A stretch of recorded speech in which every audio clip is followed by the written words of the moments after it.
Hi, and welcome to Unity Spiritual Center and our spiritual message for this week, Peace, the week of Peace in Advent.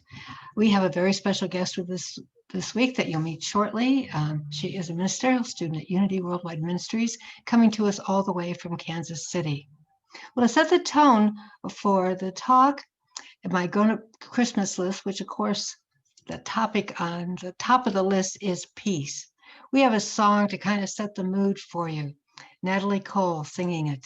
My Grownup Christmas List. The lyrics are there if you'd like to sing along, either out loud or in your mind.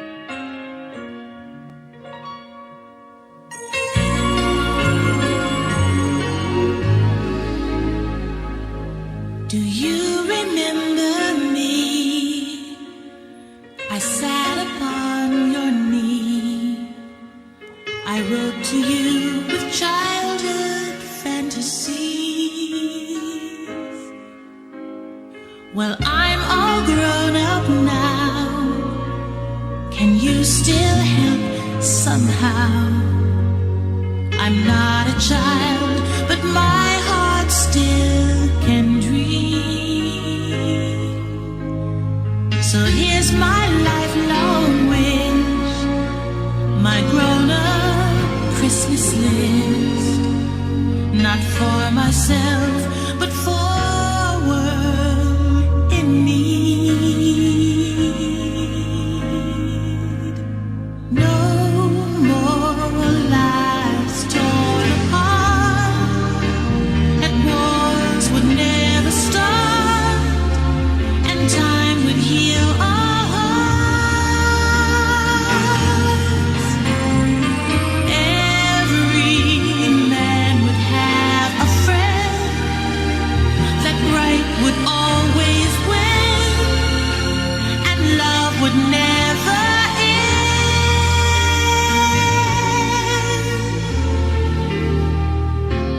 This is my grown-up Christmas list. What is this illusion called? The innocence of youth. Maybe only in that blind belief can we ever find the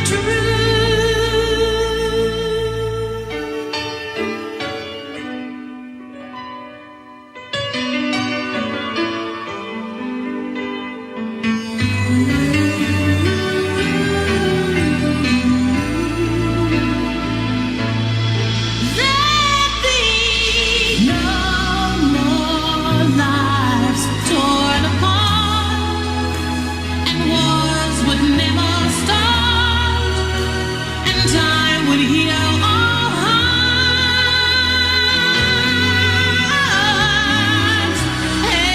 Every man would have a friend, and right would always win, and love would never end.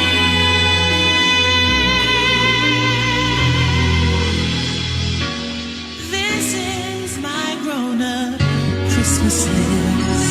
This is my only lifelong wish. This is my grown-up Christmas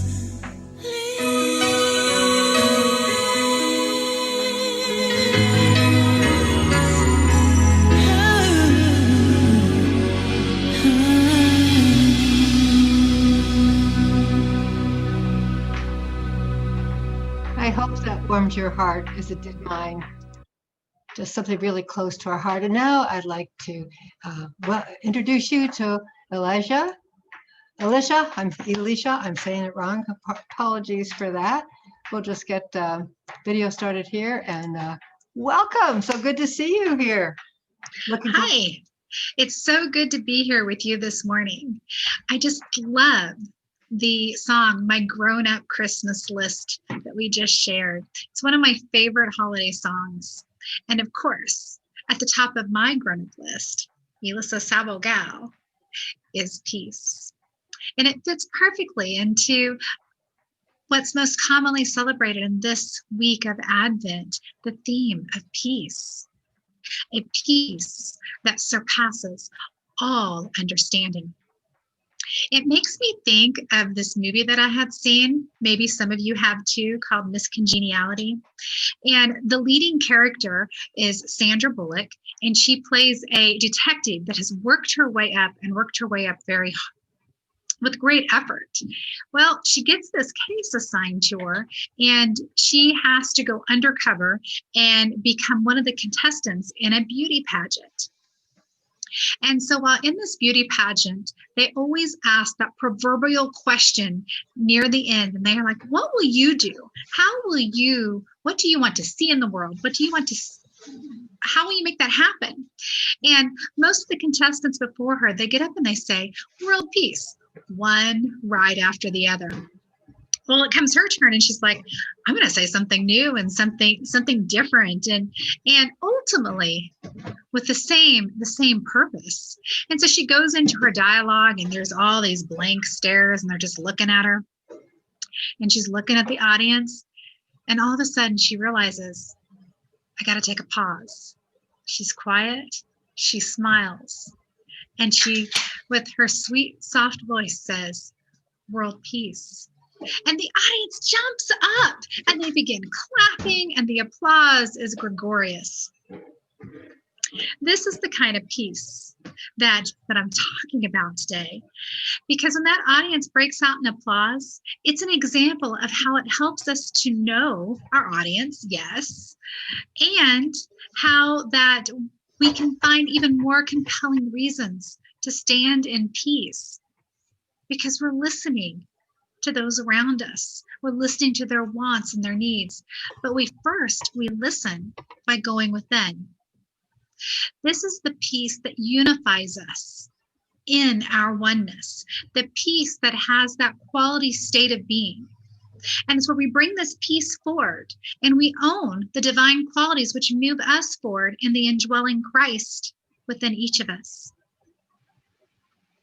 Christmas, many of us love this holiday, and it's about the birth of Jesus.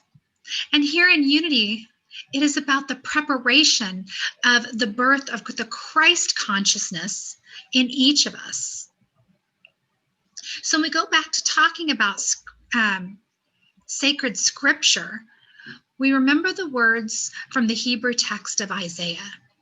And it is written, for a child that has been born for us, a son given to us, authority rests upon his shoulders, and he is named Wonderful Counselor, Mighty God, Everlasting Father, Prince of Peace. This is a promise written long before Jesus was born, a promise that the Christ consciousness that is available to us is available right here and right now. The Hebrew word for this kind of peace is shalom. Shalom is so much more than just about we're not going to fight with others. It is not a peace how we commonly think of it.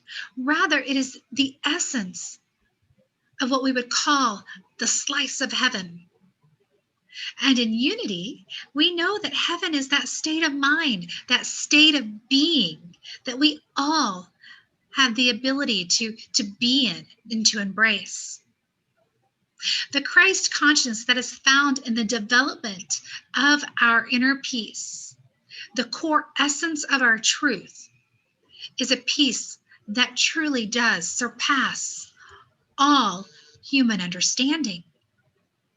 It is that inner peace found in the indwelling Christ that comes from resolve. It is when we understand the opposite of the inner peace is separation, and that separation is an illusion.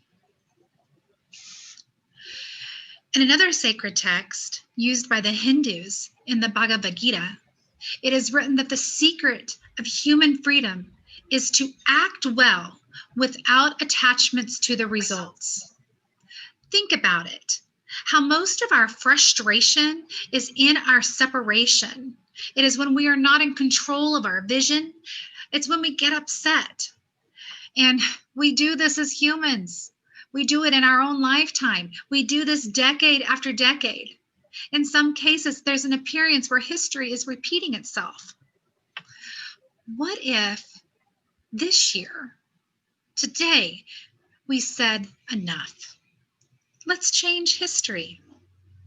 Let's own our divine inheritance. We can do this. We can do this by being the way of peace. The Bhagavad Gita, in its essence, is saying to turn toward the problem, not be our human self who finds it easier to turn away, ignore, run the opposite direction. Rather, we turn to the problem and rest in that inner chamber of truth with a capital T. That is what God, Spirit, Krishna, Buddha, Jesus, our way shower, would do. And in that space, we can live in peace by asking ourselves, how are we feeling? And we can choose to be miserable, or we can choose peace. It is up to us to find the joy in balancing the best of this outside world, all that good, the bad, even the ugly, and where we can do the work as humans. Or we can also balance inwardly doing the work of our way shower, Jesus Christ, and be peace in the moment. So how do we do that? How do we be peace in the moment? Well, take a moment. Picture a time that you were consciously wanting or being peace. What were you doing? What did it feel like?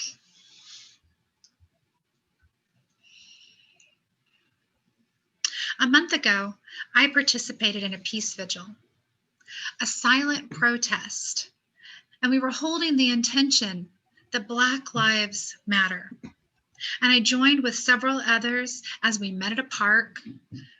We began in prayer, and we were going to stand in silence for 30 minutes.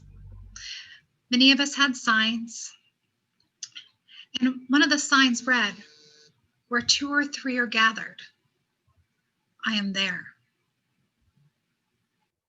And as we held these signs, of saying we love our brothers and sisters, we imagined pouring love beams from our hearts and our minds into the community. We were at a busy intersection, four-way stop, and there was this moment that was so powerful and so good and so transformative when a woman began to walk past us. She was a Black woman walking her dog, and she was cautious. She looked up at our group, a mixture of white people, a few brown people, but cautious because she didn't know who we were or what we were standing for or what we were doing. And she looked at the first sign that we had down along the sidewalk, and she looked up at us again. She moved a few more feet and looked at the next sign, and then looked up at us, standing there in silence. And I began to feel her. I felt the tears well up in my own eyes as well as saw them in hers. In that moment, I know that we were both connecting in that indwelling Christ consciousness that connects us as one. I saw her in her very human space mouth thank you as she continued to read the signs and walk around the corner. In that moment, she was able to connect with us, and we were able to connect with her beyond our human selves in that divine place of spirit, where we were doing the inner outer work of peace. We were working as the way shower, pumping up the Christ that was then within. And we totally connected in presence. This has been a challenging year. There has been a lot of political unrest. There is economic crisis. We're waging of what do we do? What is ours to do in the midst of a worldwide pandemic? We're looking at inequities in racial division. And we're looking for an answer of what to do in these challenging times. Peace. Peace can unfold in these times without any fights or war. Peace, where there are no disturbances, where there is harmony that is in balance. Peace that is taking that moment to reflect. We have the opportunity to be peace builders. And in those moments, in those seeming appearances of turmoil, upheaval, and suffering, we can take and make a personal decision to live in a place of centeredness, a place of peace, calling out and accountability without any righteous indignation or blame. We do this by moving from that place of separation, that place of illusion, into forgiveness. And in that place,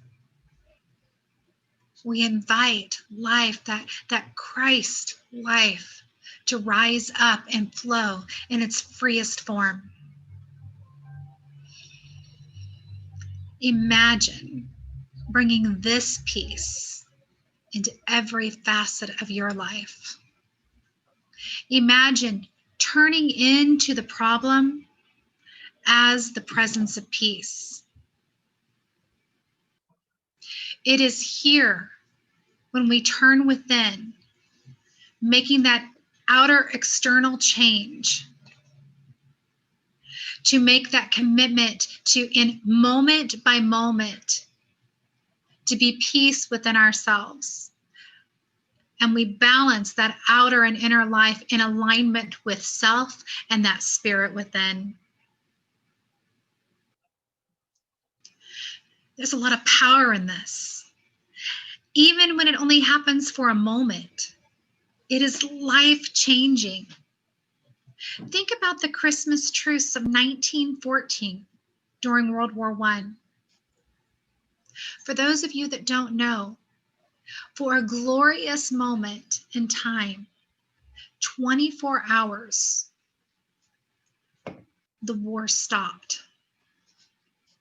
Men, warriors from different countries, they stopped. They drank together. They shared together. They sung Christmas carols together.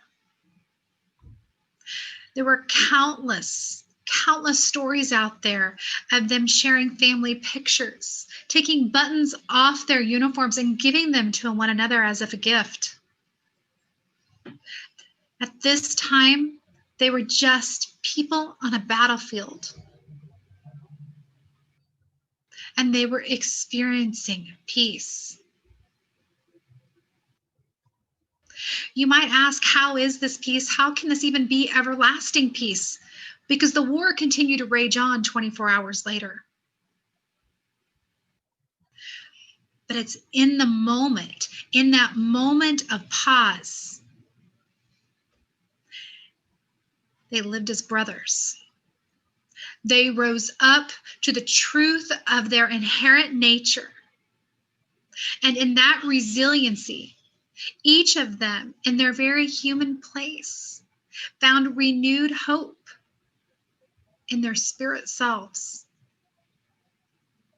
Here we see there is no way to peace. Peace is the way.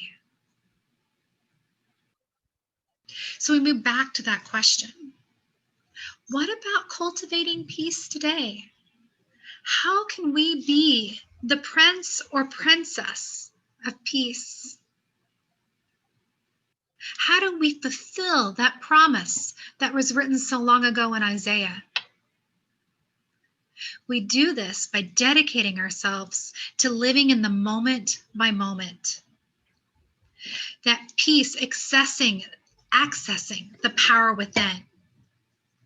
Where spiritual peace, personal peace, collective planetary peace, it all groups together, one and the same. Because we've turned toward the problem, because we're listening.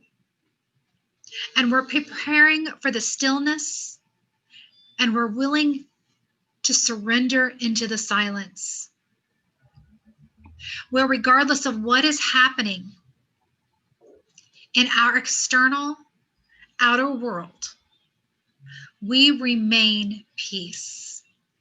And we are one with God, moving into greater experience in that vast realm of peace that is within. God that is principle, always the same, always good. In this place, we make room for peace. The attribute of peace as we explore and discover the Christmas story each week. We question, what is the Christ? And we recognize ourselves as having the qualities of Jesus. That we are the Christ in action. It is our conscious birth to the experience of presence. Why we're here. And we nurture the divine idea, and that Christ presence, it actualizes into the personal story of our personal evolution.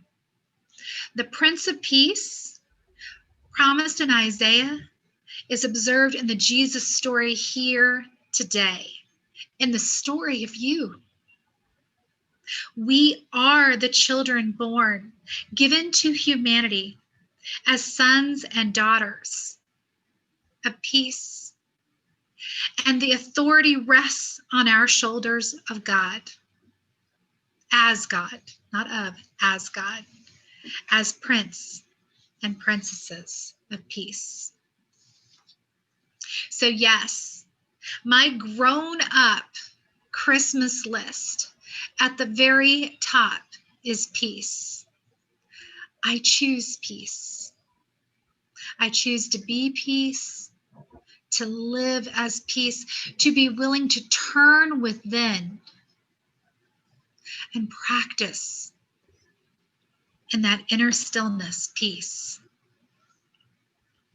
I'd like to close this morning with beautiful words called Amazing Peace, a Christmas poem by Maya Angelou. Thunder rumbles in the mountain passes, and lightning rattles the caves of our houses. Flood waters await us in our avenues. Snow falls upon snow to avalanche over unprotected villages. The sky slips low and gray and threatening. We question ourselves. What have we done to so affront nature? We worry, God. Are you there? Are you really? Does the covenant you made with us still hold? Into this climate of fear and apprehension, Christmas enters. Streaming lights of joy, ringing bells of peace, and singing carols of forgiveness high up in the bright air. The world is encouraged to come away from rancor, come the way of friendship. It is the glad season. Thunder ebbs to silence, and lightning sleeps quietly in the corner. Flood waters recede into memory. Snow becomes a yielding cushion to aid us, and as we make our way to higher ground. Hope is born again in the faces of children. It rides on the shoulders of our aged as they walk into their sunsets. Hope spreads around the earth, brightening all things, but even hate which crouches, breeding in dark corridors. In our joy, we think we hear a whisper. At first, it is too soft, then only half heard. We listen carefully as it gathers strength, and we hear a sweetness. The word is peace. It is loud, it is louder than the explosion of bombs. We tremble at the sound. We are thrilled by its presence. It is what we've hungered for, not just the absence of war, but true peace. A harmony of spirit, a comfort of courtesy, security for our beloveds and their beloveds. We clap our hands and welcome the peace of Christmas. We beckon this good season to wait a while with us. We Baptist and Buddhist, Methodist and Muslim, we say, come peace. Come and fill us and our world with your majesty. We the Jew and the Jainist, the Catholic and the Confucian, the unity, implore you to stay a while with us, so we may learn by your shimmering light how to look beyond complexion and see community. It is Christmas time, a halting of hate time. On this platform of peace, we create a language to translate ourselves to ourselves and to each other. At this holy instant, we celebrate the birth of Jesus Christ into the great religions of the world. We jubilate the precious advent of trust, and we shout with glorious tongues at the coming of hope, and the earth's tribes loosen their voices to celebrate the promise of peace. We angels and mortals, believers and non-believers, look heavenly upward and speak the word aloud, peace. We look at the world and speak the word aloud, peace. We look at each other, and then we look into ourselves, and we say without shyness or apology or hesitation, peace, my brother. Peace, my sister. Peace, my soul.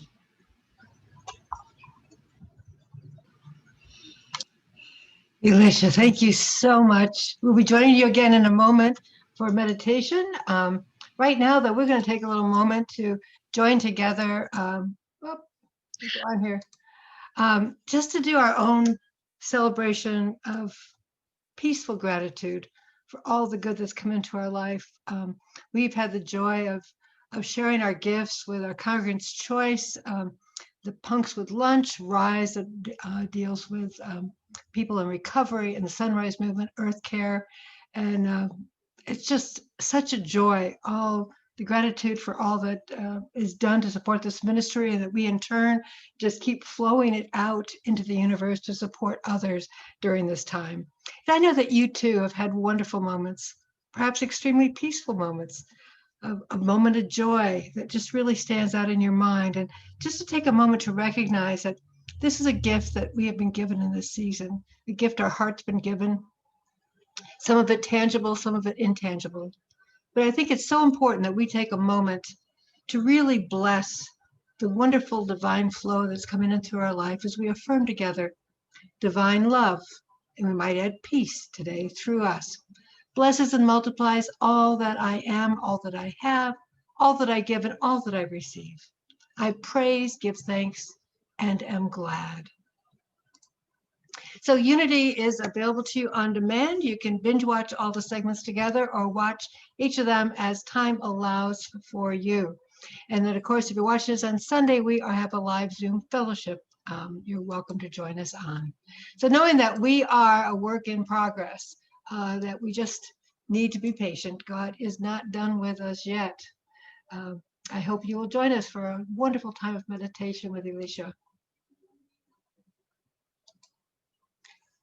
And for our traditional closing, if you'd like to hold the hand of the person next to you, or hold your hand sense of peace and connectedness, a sense of unity, and a sense of oneness. As we make the choice for love, we make the choice for peace. Peace in my life is growing because I choose love. Love's always present, it's what I'm made of. I choose love. We are a part of each other. We are one tie that binds us, that can't be undone. I choose love.